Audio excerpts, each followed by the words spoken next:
అందరికీ నమస్కారం. ఈరోజు నేను వినిపించబోయే కథ పేరు అస్త్రం. ఇది తిరుమల శ్రీ గారు రాశారు. 2020లో నవ్య వీక్లీలో ప్రచురితమైన కథ ఇది. నాగరికతకు దూరంగా ఉన్న ఓ గిరిజన ప్రాంతం. పురివిప్పుకున్న ప్రకృతి సోయగాల నడుమ రమణీయంగా విలసిల్లుతున్న గ్రామం.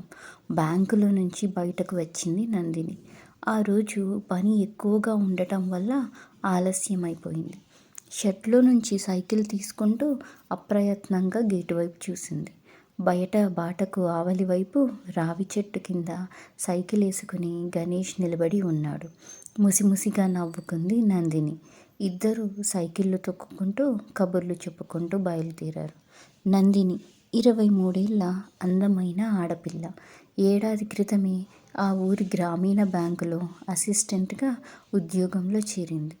గణేష్ కూడా హ్యాండ్సమ్గా ఉండే 25 ఏళ్ల కుర్రాడు, విలేజ్ వర్కర్.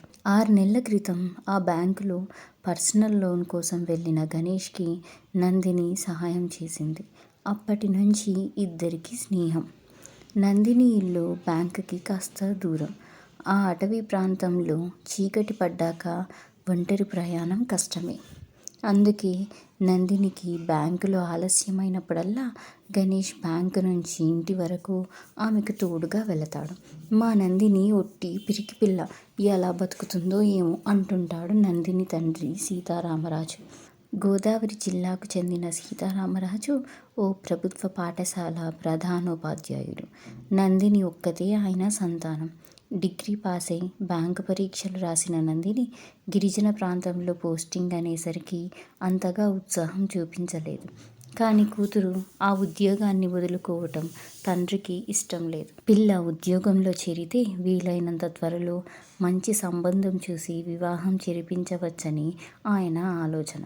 మరో 3 ఏళ్లు సర్వీస్ ఉన్నా కానీ కూతురి కోసం వాలంటరీ రిటైర్మెంట్ తీసుకొని కుటుంబంతో సహా ఈ ఊరికి మకాం మార్చేశాడు.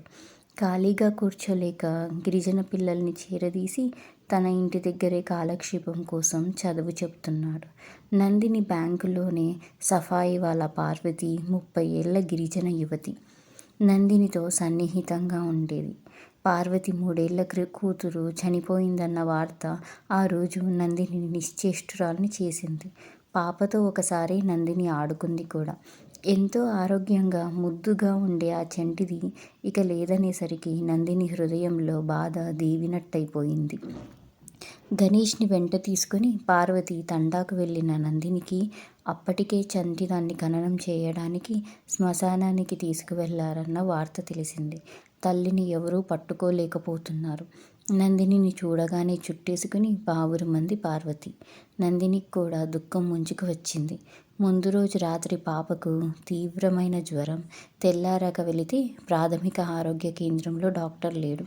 నర్సే టెంపరేచర్ చూసి ఏదో ఇంజెక్షన్ ఇచ్చేసరికి పిల్ల కళ్ళు తేలేసిందట.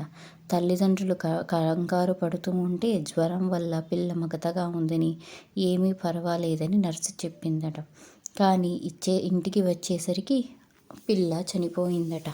ఆ నర్సే నా బిడ్డను పొట్టన పెట్టుకుంది నందినమ్మ అంటూ పార్వతి గుండెలు బాదుకొని ఏడుస్తుంటే ఆమెను ఎలా ఓదార్చాలో తెలియలేదు నందిని. తిరిగి వస్తుంటే దారిలో గణేష్ చెప్పాడు, ఆ చుట్టుపక్కల గిరిజన తండాలన్నింటికి ఆ పిహెచ్సి ఒక్కటే ఆస్పత్రి.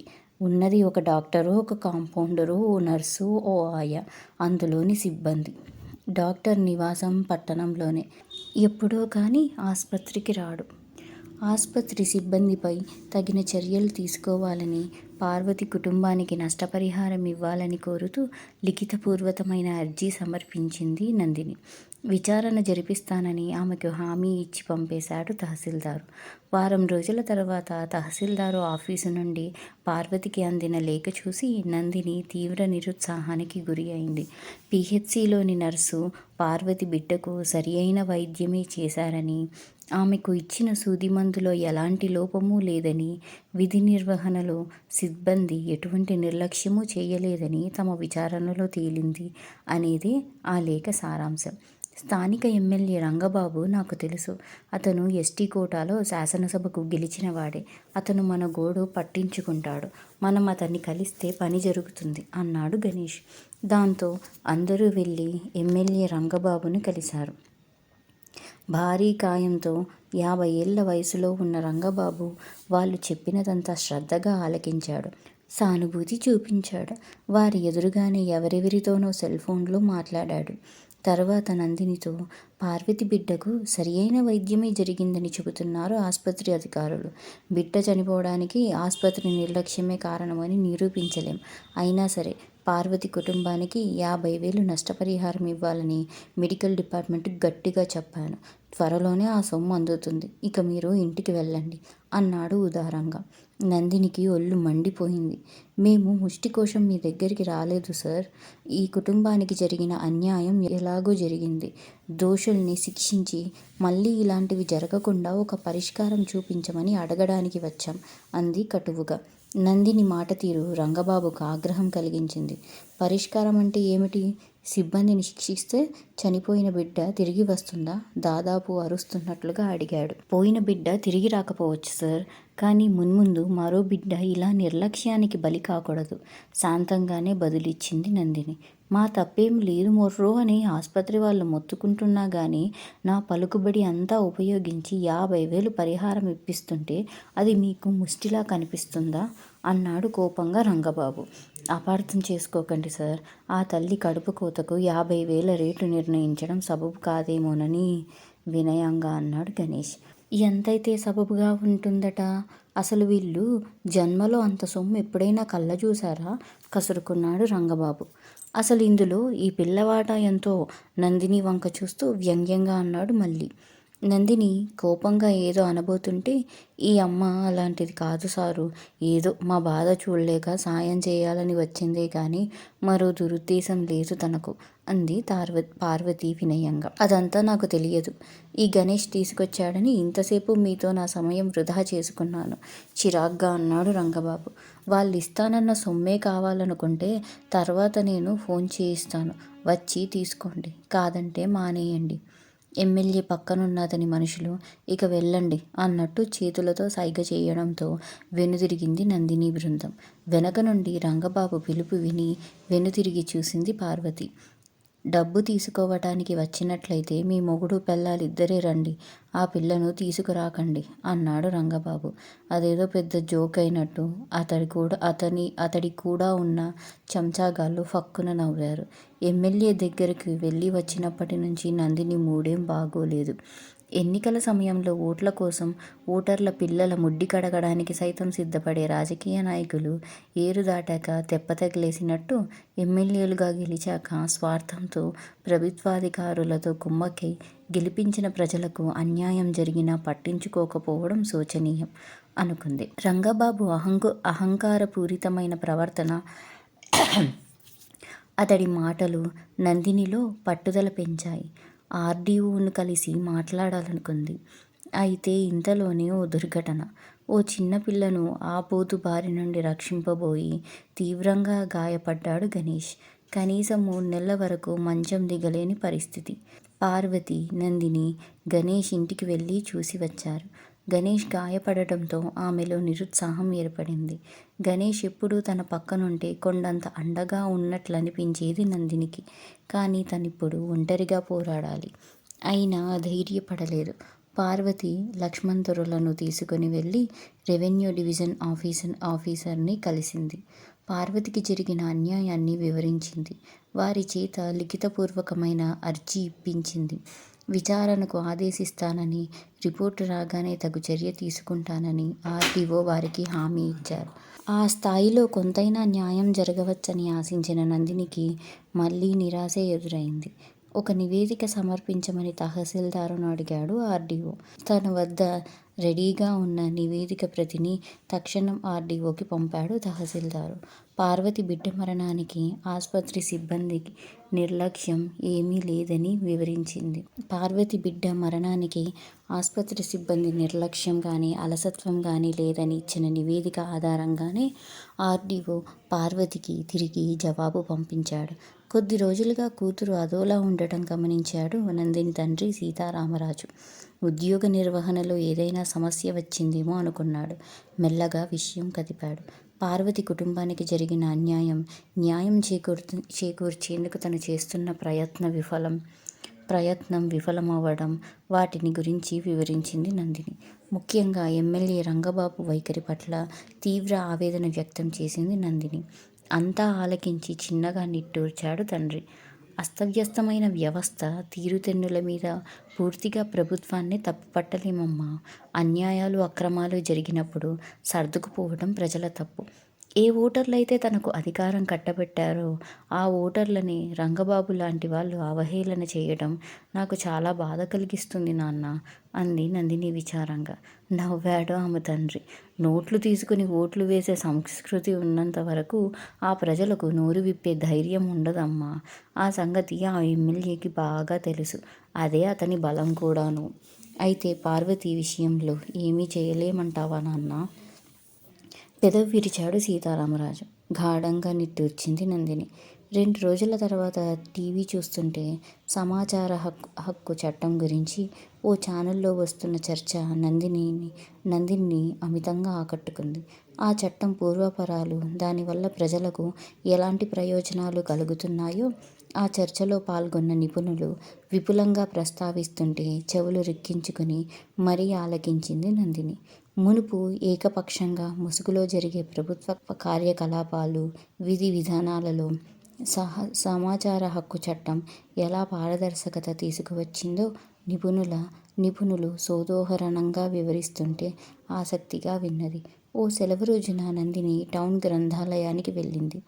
సమాచార హక్కు చట్టాన్ని గూర్చిన పుస్తకాలు తీసుకుని సాయంత్రం వరకు అధ్యయనం చేసింది. ముఖ్యమైన అంశాలు నోట్ చేసుకుంది. సాయంత్రం బస్సులో తన గ్రామానికి తిరిగి వస్తుంటే ఏదో తెలియని ఆత్మవిశ్వాసం కలిగింది ఆమెకు. సమాచార హక్కు చట్టం కింద తన మొదటి అస్త్రాన్ని కలెక్టర్కి గురిపెట్టింది నందిని.